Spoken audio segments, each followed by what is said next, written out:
Welcome to the Aries lunar eclipse. This is a total eclipse happening on October 8th, and we're already building towards it. So here we are, end of September, going into October, which is Rocky Rocktober. We have Mercury retrograde October 4th through the 25th. You're probably already experiencing some of the effects of Mercury retrograde.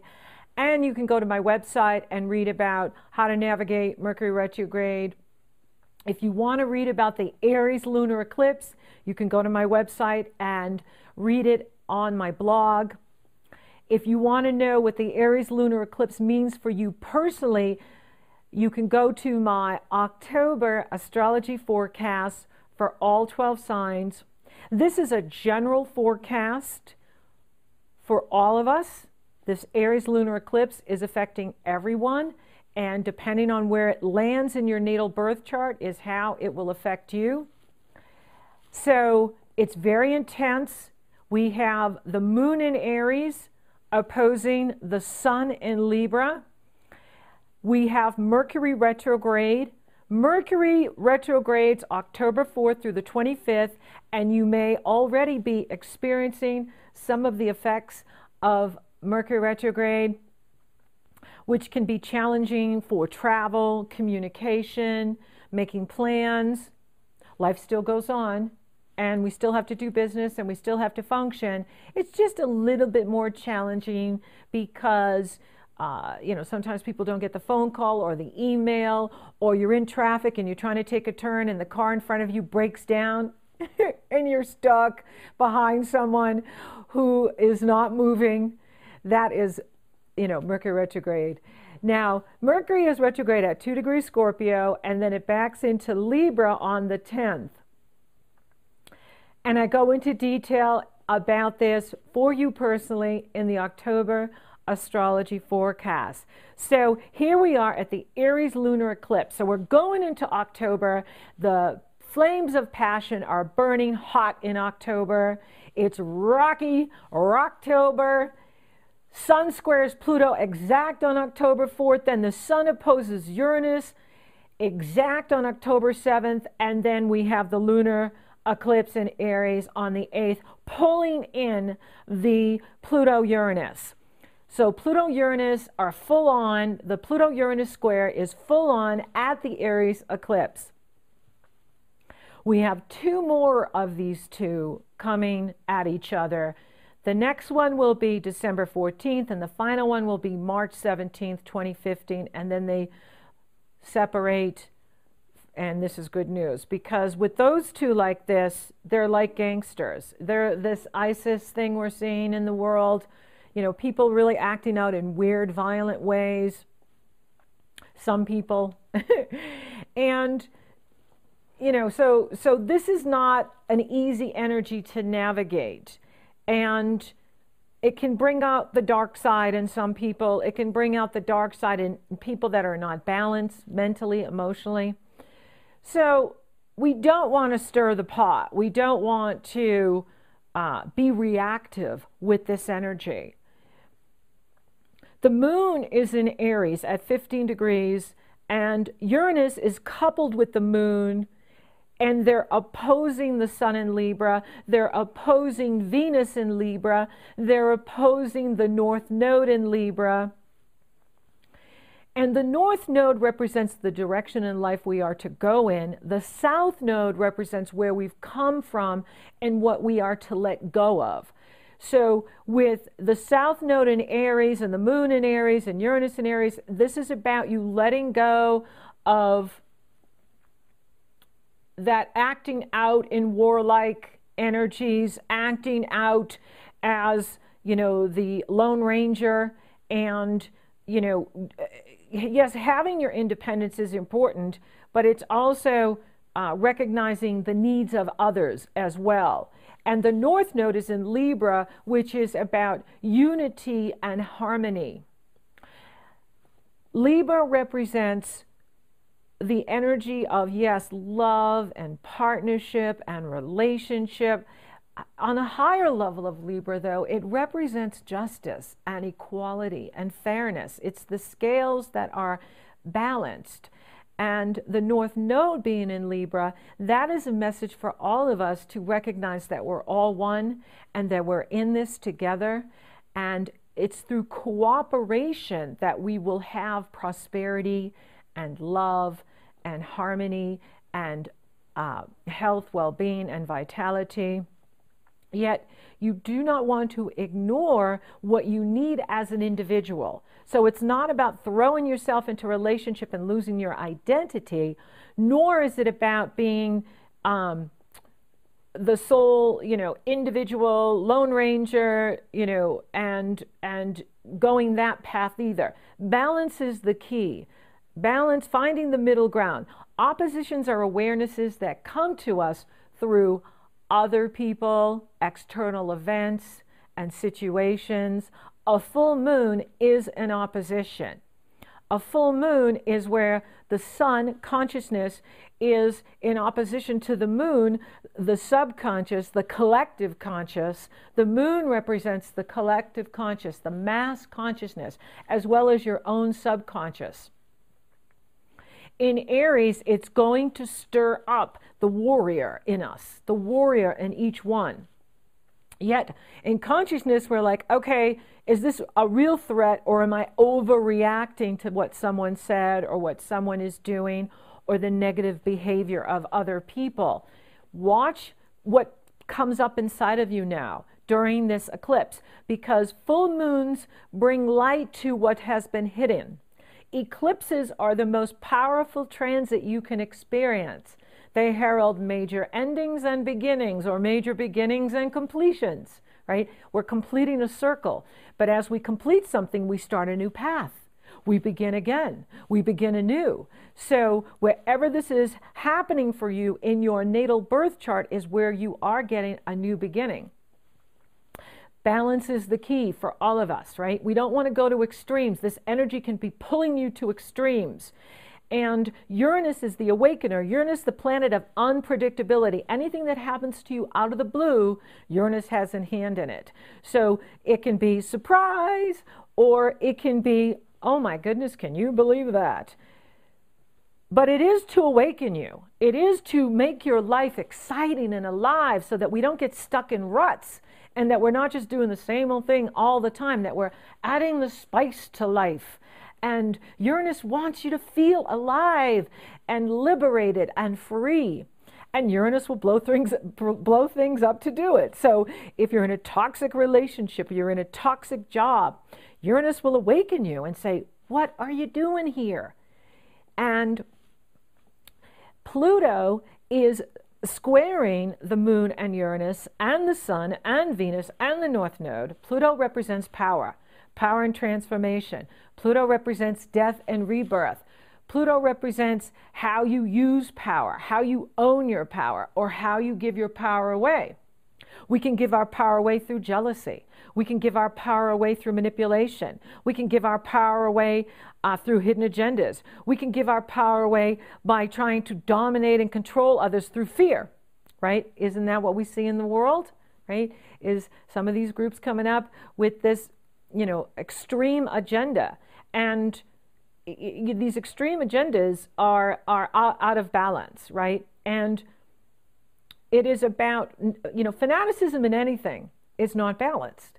So whether we're fanatical about religion, or we're fanatical about working out, or we're fanatical about meditating, anything that we're doing to avoid self is an escape.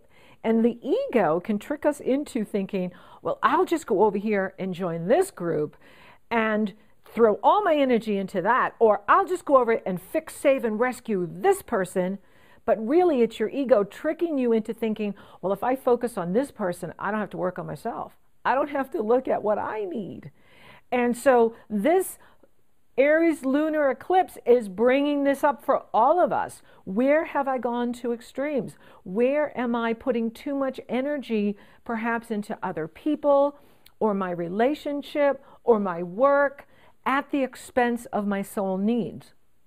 When the soul self is in control, the personality self doesn't take over and drive the ego. When the soul self is in control, there's a balance within the individual so that we are coming from our soul contracts, from why we're really here, and we're not being distracted by what's going on in the world, or we're not being distracted by what's going on with other people. We are in balance with our soul needs, our soul desires, our soul contracts, and we're moving from that soul power.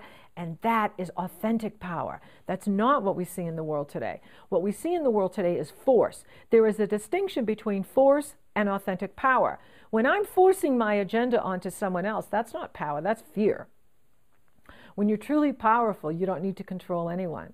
You don't need to criticize or be negative towards anyone. When you're truly powerful, you practice the law of allowing. You let others make their own mistakes because that's where they learn. You let others learn from their own experiences because that's how they grow. What we see in the world today is fear and false power.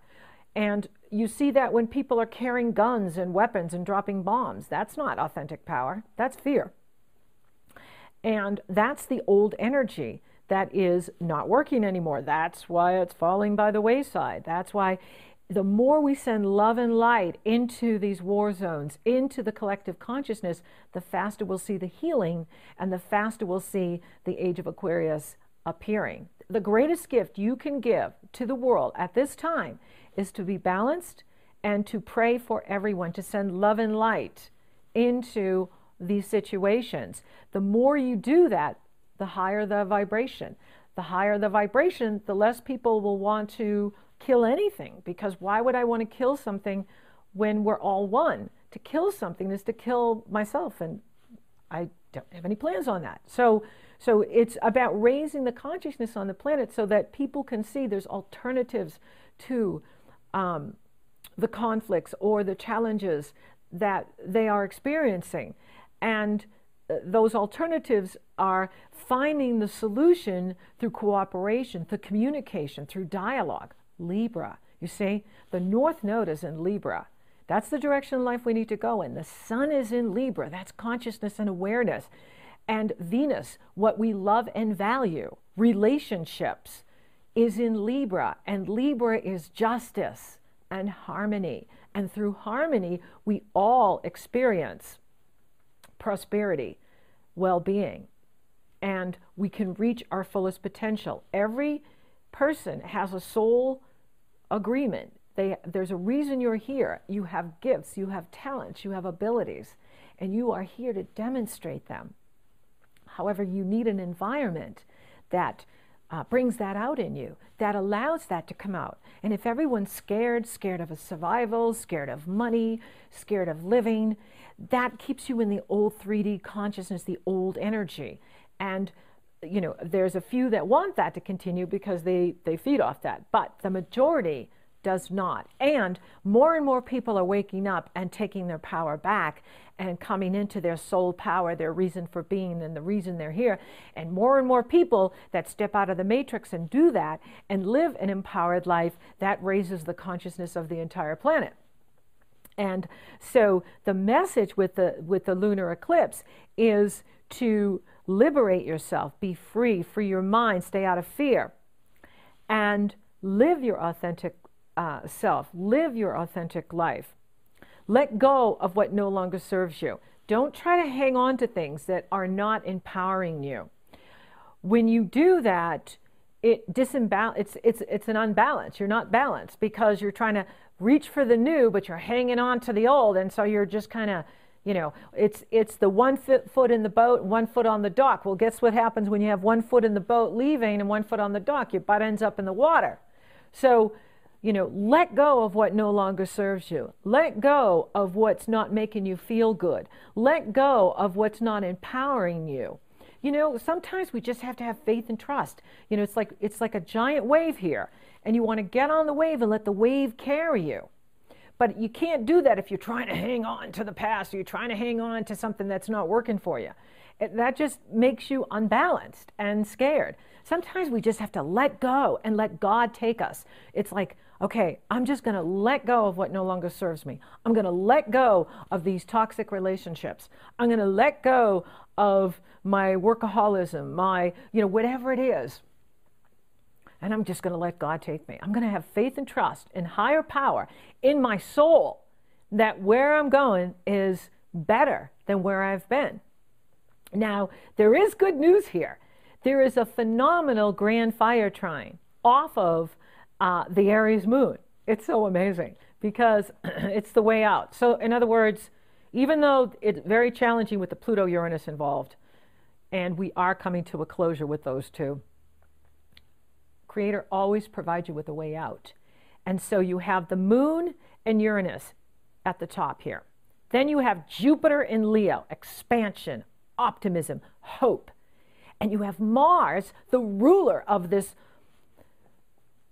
Aries lunar eclipse, trying not to swear. And Mars is in Sagittarius, freedom, liberation, avoid fanaticism, avoid prejudice, avoid judgment. There's a shadow side to everything, right? With the shadow side with Leo, it's narcissism. With the shadow side with Sagittarius, it's being judgmental and fanatical. The shadow side of Aries is being, just going in and being the warrior and annihilating, right?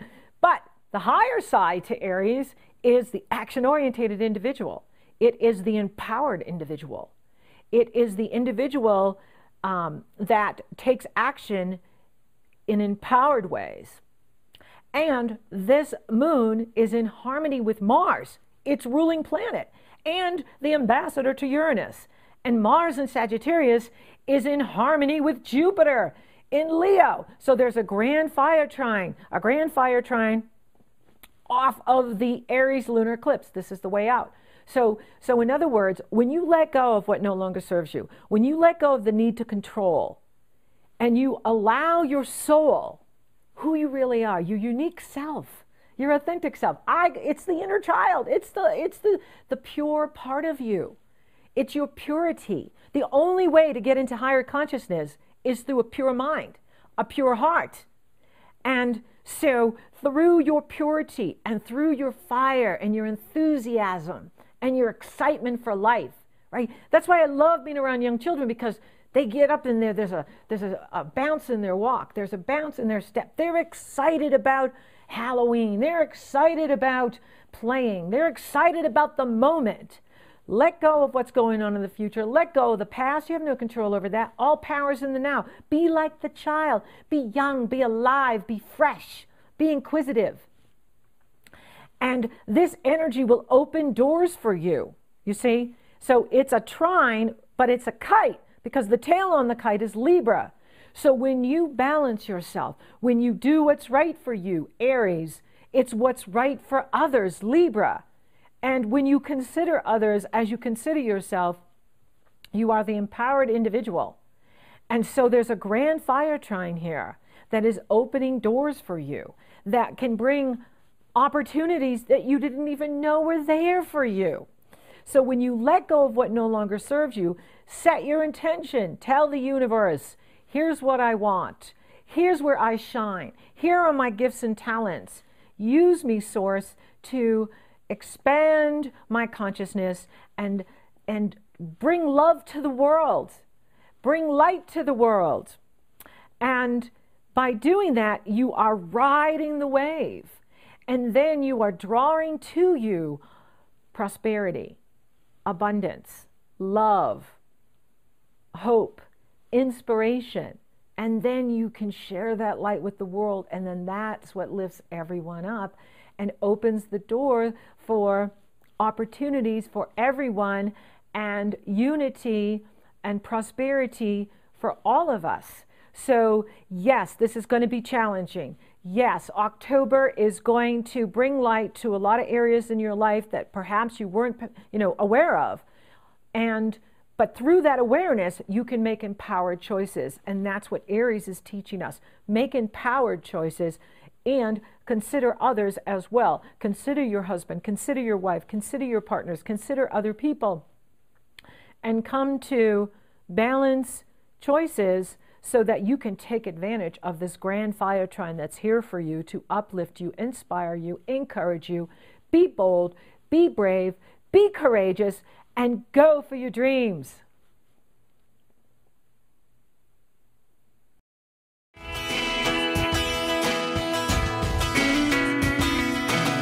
Night a little girl with a messy little face, Daisy in her hand. She really put me in my place when she said, what's to understand? If you try, you always